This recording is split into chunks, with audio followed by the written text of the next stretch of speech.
네.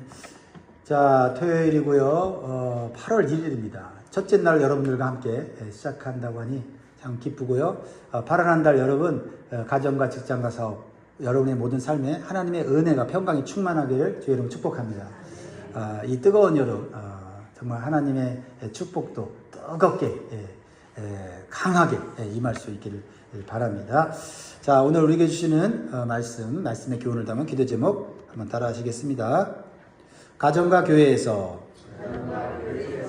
하나님이 기뻐하시는 목자의 심정을 갖게 하소서.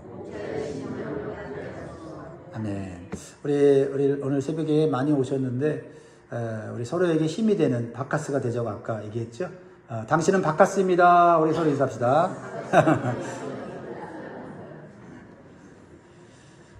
사랑하는 성도 여러분, 목자와 양의 관계에서 가장 중요한 것이 무엇일까요? 신뢰입니다. 신뢰죠. 목자는 양보다 힘이 있습니다. 목자는 양이 어디로 가야 하는지 알고 양에게 무엇이 필요한지도 압니다. 목자는 양을 이끌 수도 있고 멈추게도 할 수 있고 양의 생명에 큰 영향력을 행사할 수가 있습니다. 목자에게 힘과 권한이 주어진 것은 양을 마음대로 다루기 위해서가 아닙니다. 양을 먹이고 보호하고 위험에서 건져내기 위해서 주신 힘입니다. 의사가 환자보다 많은 의학 지식과 권한을 가진 이유는 환자를 이용하기 위해서가 아니라 치료하기 위해서입니다. 부모가 어린 자녀보다 많은 힘과 결정권을 가진 이유도 자녀를 내 마음대로 키우기 위해서가 아니라 하나님의 뜻대로 보호하고 바르게 성장시키기 위해서 하나님이 힘을 주신 것입니다. 마찬가지로 하나님께서 이스라엘의 왕들과 지도자들을 목자로 세우신 것은 하나님의 백성을 섬기고 보호하도록 하기 위함이었습니다. 그런데 에스겔 34장에 나오는 이스라엘의 목자들의 모습은 하나님이 기뻐하시는 모습, 하나님이 주신 책임을 감당하는 자들이 아니었다는 겁니다. 이것이 이스라엘 나라가 망하는 이유 중에 하나였다는 거죠. 물론 백성들이 죄를 짓고 우상숭배를 졌기 때문에 심판하셨지만 백성들이 죄를 짓고 우상숭배로 가게 신앙이 영적으로 나태하게 만든 근본 원인이 뭐냐면 위에서부터 잘못됐으니까 아래로 이렇게 잘못된 것이 흘러가는 것입니다. 그들은 양을 먹이지 않냐고 자기만 먹었습니다. 병든 양을 고치지 않았고 상한 양을 싸매지 않았고요. 잃어버린 양을 찾지 않았습니다. 오히려 포악함으로 양들을 다스리고 자기의 권력과 자신의 만족을 누렸습니다. 그 결과가 어떻게 됐습니까? 그 결과가 양들이 흩어졌다. 보호받지 못한 양들이 들짐승의 먹이가 되었습니다. 그런데 더 안타까운 것은 그 양들이 흩어졌는데도 찾는 사람이 없었다라는 겁니다. 그래서 오늘 말씀은 먼저 그 당시 이스라엘의 왕들과 지도자들에게 주신 말씀이에요. 그러나 오늘날 목회자와 교회 직분자, 목장의 지도자, 교사, 부모, 그리고 누군가를 돌보도록 부름받은 모든 성도에게 주시는 말씀입니다. 오늘 본문을 통해서 하나님이 기뻐하시는 목자와 양의 관계가 무엇인지를 다시 한번 마음에 새기고 하나님께서 목자에게 요구하시는 책임이 무엇인지를 한번 좀 살펴보면 좋겠어요. 자, 먼저 하나님께서 우리에게 가르쳐 주시는 것은요. 양은 목자의 소유가 아니다. 하나님의 양이다 라는 사실을 먼저 기억하라는 거죠. 2절 3절을 다시 보면 목자들에게 하나님이 경고하십니다. 인자야 너는 이스라엘 목자들에게 예언하라. 그들 곧 목자들에게 예언하여 이르기를 주 여호와께서 이같이 말씀하시되 자기만 먹는 이스라엘 목자들은 화 있을진저 목자들이 양떼를 먹이는 것이 마땅하지 아니하냐. 너희가 살찐 양을 잡아 그 기름을 먹으며 그 털을 입되 양떼는 먹이지 아니하느니라. 이스라엘에서 목자는 주로 왕과 정치 지도자를 가르치는 표현이었습니다. 왕은요, 백성 위에 군림하는 사람이 아니라 하나님의 백성을 맡아서 보호하고 돌보는 사람이어야 했습니다. 이 본문에 사용되어 있는 목자 이 단어, 히브리 단어는 라라는 동사와 연결되는데 양을 먹이다, 돌보다, 인도하다는 뜻이 있어요. 그러니까 목자가 해야 될 가장 중요한 게 뭐예요? 뭐 대단한 어떤 능력과 재능과 은사와 뭐 이런 지혜가 있는 것보다도 양을 먹여야 된다. 양을 먹여야 된다. 먹여야 일단 힘을 낼 거 아닙니까? 그죠? 양은 먹어야 돼요. 먹어야 움직일 수 있고 먹어야 길을 갈 수 있는 거 아닙니까? 활동할 수 있는 거 아니에요? 목자가 해야 될 첫 번째 일은 양을 먹이는 거예요. 양을 먹이는 겁니다. 양을 통해 자신의 배를 채우는 사람이 아니라 양이 잘 먹고 건강하게 자도록 돌보는 사람이 목자다라고 말씀하시는 것입니다. 그런데 이스라엘 목자들은 반대로 했죠. 양에게서 오히려 얻을 것만 얻고 자신들이 양의 기름을 먹고 털로 옷을 입고 살찔 양을 잡아먹었다고 말씀하고 있어요. 그들은 책임은 버리고 특권만 누렸습니다. 섬김은 하지 않으면서 대접만 받으려고 했습니다. 양의 유익보다 자신의 편안함과 성공을 앞세웠다라는 겁니다. 목자가 양에게서 정당한 도움을 받는 것 자체가 죄는 아닙니다. 성경은 복음을 전하는 자가 복음으로 말미암아 먹고 사는 것이 합당하다고 가르칩니다. 주님의 일을 하는 자들이 주님의 성전에서 나오는 것으로 섬김을 받는 것 마땅하다고 했습니다. 그러나 양을 먹이지 않으면서 자기만 먹는다면 그것은 하나님께서 책망하시는 잘못된 목양이다라는 겁니다. 본문에서 하나님께서는 이스라엘 백성을 반복하여 이렇게 부르십니다. 내 양떼, 내 양. 이 말이 매우 중요합니다. 양은 목자의 소유가 아니라 하나님의 소유라는 거예요. 우리 모두는 하나님의 소유입니다. 할렐루야. 그래서 하나님이 책임져 주십니다. 근데 하나님이 우리를 책임질 때 목자라는 사람을 세워서 하나님이 주신 양들을 섬기게 하시고 돌보게 하셨다라는 것이죠. 교회는 목회자의 교회가 아닙니다. 성도는 목회자의 개인적인 성공을 이루기 위한 사람이 아닙니다. 자녀도 부모의 기대를 대신 성취하기 위한 소유물이 아닙니다. 모두 하나님께서 잠시 맡겨주신 소중한 영혼입니다. 그리고 하나님의 뜻대로 성도들 또 자녀들을 양육해야 될 책임이 있다라는 것입니다. 사도행전 20장 28절에 이렇게 말씀합니다. 여러분은 자기를 위하여 또는 온 양떼를 위하여 삼가라. 성령이 그들 가운데 여러분을 감독자로 삼고 하나님이 자기 피로 사신 교회를 보살피게 하셨느니라. 사도 바울이 에베소 교회의 장로들을 세우면서 그때 당시는 장로나 목사가 구분이 없었죠. 그래서 장로들을 세우면서 여러분들을 성령께서 감독자로 세우셨다. 양떼를 돌봐 세우셨다라고 말씀하시면서 교회는 하나님의 피로 사신 것이니 소중히 여기라고 말씀하고 있습니다. 그렇습니다. 교회는 하나님께서 자기 피로 사신 아주 소중한 귀중한 공동체입니다.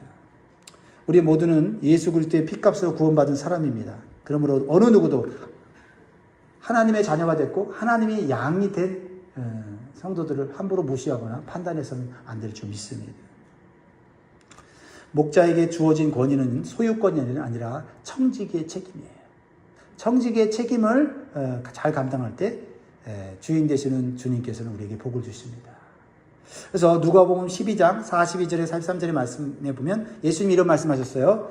주께서 이르시되 그러면 주인이 그 집 종들에게 그 양식을 제때에 나누어줄 충성되고 지혜 있는 청지기가 누구냐? 주인이 이를 때에 그 종이 그렇게 하는 것을 보면 그 종은 복이 있으리로다.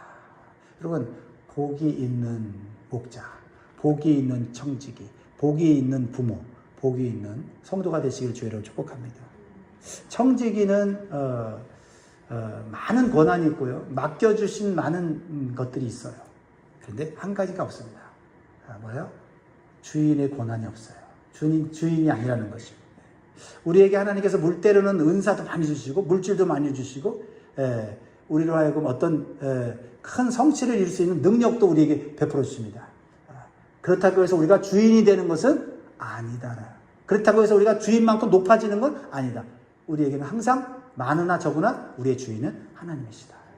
이 의식을 가질 때 목사나 교사나 부모나 그 어떠한 교회 지도자를 할지라도 하나님 앞에서 두렵고 떨리는 마음으로 섬기게 된다라는 것입니다. 귀중한 보석을 잠시 맡는 사람이 있다고 생각해 보세요. 보석을 맡은 사람은 그 보석을 볼 수도 있고, 그렇죠? 그 보석을 장식해 놓을 수도 있어요. 하지만 그 보석을 함부로 팔거나 손상시켜서는 안 되는 거죠. 주인이 돌아오면 어떤 상태로 돌려줘야 됩니까? 처음에 맡겼던 그 빛나는 보석의 상태로 돌려줘야 되는 것이죠. 하나님께서 우리에게 맡기신 영혼은 보석보다 귀중합니다. 우리는 언젠가 하나님 앞에서 대답해야 됩니다. 내게 맡긴 사람을 어떻게 돌봤냐? 내가 맡겨준 자식을 어떻게 돌봤냐? 물으시는 그날이 있다고 성경은 말하고 있습니다. 그러므로 우리가 하나님이 기뻐하시는 목자의 심정을 품어야 되겠습니다. 그럴 때 우리의 삶에는 반드시 열매가 맺히게 될 것이고 또 하나님께서 준비하신 복을 받게 될 줄 주의 이름으로 축복드립니다. 그렇습니다. 두 번째로 우리에게 주시는 교훈입니다. 목자는 양을 말씀으로 먹이고 연약한 자를 회복시켜야 한다. 사실 뭐 사람이 이렇게 보면 학교도 그렇고 어떤 단체도 그렇고 잘하는 사람들이 있어요, 그렇죠? 잘하는 사람은 항상 칭찬받고 항상 좋은 결과를 냅니다. 그러나 연약한 사람들은 돌봐줘도 또 그 연약함에서 벗어나지 못하는 경우가 참 많아요. 그러나 목자는 잘하는 사람도 칭찬해주고 격려해야 되지만 연약한 사람들을 더 관심을 갖고 더 마음을 두고 더 에너지를 쏟아야 된다고 성경은 이렇게 말하고 있어요. 4절을 같이 있습니다. 4절 시작. 너희가 그 연약한 자를 강하게 아니하며 병든 자를 고치지 아니하며 상한 자를 싸매주지 아니하며 쫓기는 자를 돌아오게 하지 아니하며 잃어버린 자를 찾지 아니하고 다만 허악으로 그것들을 다스려도다. 목자는 연약한 자를 강하게 해줘야 되고 병든 자를 고쳐줘야 되고 상한 자를 싸매줘야 합니다. 쫓긴 자를 돌아오게 하고 잃어버린 자를 찾아와야 한다. 이게 목자의 근본적인 책임이에요. 근데 이 책임의 출발은 어디냐? 양을 먹이는 거죠. 양을 먹이는 거. 예수님께서 부활하신 후 제자들을 찾아가셨는데 예수님을 3번 부인한 베드로를 찾아가셔서 예수님 책망하기보다는 물으셨어요. 네가 나를 사랑하느냐? 3번 물으셨죠. 그랬을 때 베드로가 사랑한다는 표현을 예수님께 다른 방식으로 표현드렸죠. 주께서 하십니다. 주께서 하십니다. 그랬을 때 주님께서 뭐라 말씀하셨죠? 3번 말씀하셨죠. 내 어린 양을 먹이라. 내 양을 치라. 내 양을 먹이라.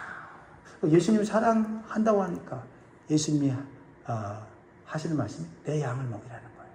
우리가 예수님으로부터 구원받았고 은혜를 받았고 사랑을 받았으면 우리가 해야 될 일은 나를 돌봐서 나를 잘되게 해서 위대한 사람이 되는 게 아니라 예수님이 주신 다른 양을 돌보는 거라는 거죠. 그것이 우리 자녀일 수 있고 그것이 우리 교회 성도일 수 있고 또 우리 이웃일 수 있다라는 것입니다. 사람의 영혼은 세상의 성공 원리만으로는 건강해질 수가 없습니다. 잘 아시죠? 감정적인 위로만으로도 온전히 설 수가 없어요. 생명의 양식인 하나님 말씀을 반드시 먹어야 될 줄 믿습니다. 그래서 우리가 인간관계 속에서 특별히 교회 안에서 우리가 신앙생활 할 때 참 우리가 좋은 관계를 맺는 건 좋은데 그래서 우리가 사랑하는 마음에 그분들의 필요를 도와줍니다. 육적인 그러한 필요를 채워주려고 노력하죠. 그것을 통해서 하나님의 사랑을 느끼려고 하는데 거기에서 영적인 양식인 말씀이 들어가지 않으면 우리의 수고가 헛될 수가 있다는 거죠. 물론 브릿지로서 다이로로서 음식도 해다 주고 같이 행아웃도 하고 그리고 얘기도 들어주고 그것까지 분명히 필요합니다. 그러나 하나님의 말씀을 먹이기 위해서 해야 돼요.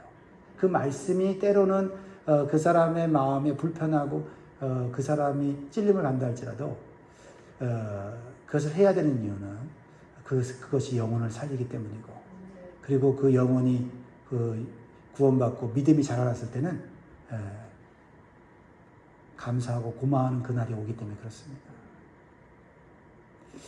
연약한 자는요 스스로 서기 어려운 사람이에요. 믿음이 약하고 쉽게 낙심하며 반복해서 넘어지는 사람입니다. 그러니까 목자에게 필요한 것은요, 끊임없이 인내심을 가지고 말씀과 기도와 격려를 통해서 다시 일어설 수 있도록 도와주는 거예요. 그래서 우리가 하나님께 계속해서 공급을 받아야 돼요. 먼저 믿은 사람들이 하나님 앞에 나와 문제만 기도하는 게 아니라, 하나님, 내가 자녀를 끝까지 인내심으로 하나님의 사람을 키울 수 있도록 도와주십시오라고 그래서 기도하는 거예요. 문제 해결 달라고, 지혜 달라고, 능력 달라고 만 기도하는 것이 아니라, 하나님, 내가 버틸 수 있는, 인내할 수 있는, 참을 수 있는 힘을 주십시오. 목자에게 진짜 필요한 것은 인내심이에요. 로마서 15장 1절에 보면, 믿음이 강한 우리는 마땅히 믿음이 약한 자의 약점을 담당하고 자기를 기쁘게 하지 아니할 것이라.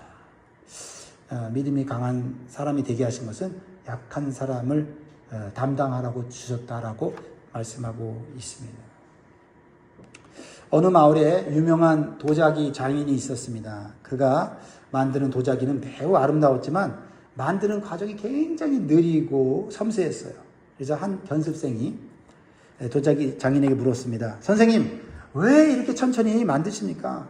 힘을 주어 빨리 만들면 더 많은 그릇을 만들 수 있을 텐데요. 그래서 장인이 대답했습니다. 진흙은 힘으로 다루면 깨진다. 그러나 손의 온기로 천천히 빚으면 아름다운 그릇이 된다. 중요한 것은 속도가 아니라 어떻게 다루는가인 것이다. 사람의 영혼도 그런 것 같습니다. 강압적으로 몰아붙이면 겉으로는 순종하는 것처럼 보입니다. 그러나 보이지 않는 상처가 생기고 균열이 생기는 것 같아요. 좋은 목양은 사람을 억지로 움직이게 하는 것이 아닙니다. 인내심을 가지고 하나님의 말씀과 사랑으로 건강하게 세워 자원한 하나님을 섬기도록 돕는 것이에요. 말처럼 쉽지는 않습니다. 그렇죠? 네. 우리의 힘으로, 우리의 어떤 그 생각으로 다 되지 않는 게 사람인 것 같아요. 잘 될 때도 있어요. 기쁘죠. 근데 안 될 때가 많아요. 낙심되죠. 그럴 때 우리의 목자 되신 주님 앞에 나와서, 하나님, 목자 일을 하려니까 힘드네요. 목자의 역할을 하려니까 참 어렵네요.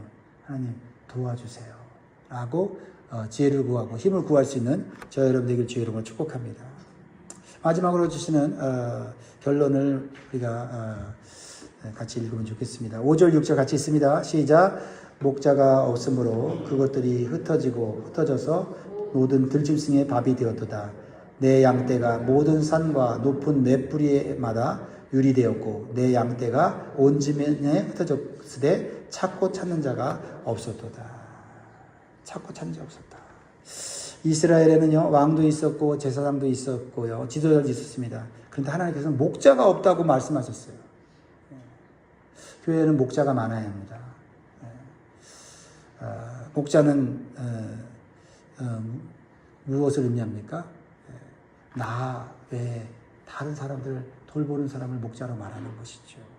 그런데 이스라엘에는 왕도 있었고 제사장도 있었고 선지자도 있었는데 뭐가 없었다고요? 목자가 없었다는 겁니다.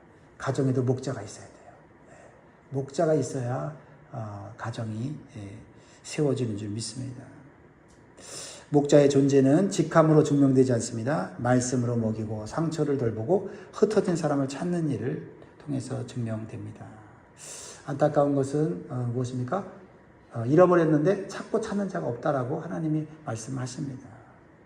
양이 길을 잃어버린 것도 비극이지만 아무도 그 양을 찾지 않는 것이 더 큰 비극이라는 것입니다. 우리 공동체 안에도, 우리 가정 안에도 잃은 양들이 있습니다. 그런 양들을 볼 때 우리 안타깝죠. 우리가 남아있는 양들을 잘 돌보는 것도 우리의 의무지만 잃어버린 양을 관심을 갖고 찾아 나서는 것도 진정한 목자의 모습이다라고 주님 말씀하십니다. 양심에 찔림이 되고 아픔이 됩니다. 누가복음 15장에서 예수는 잃은 양의 비유를 말씀하셨지 않습니까?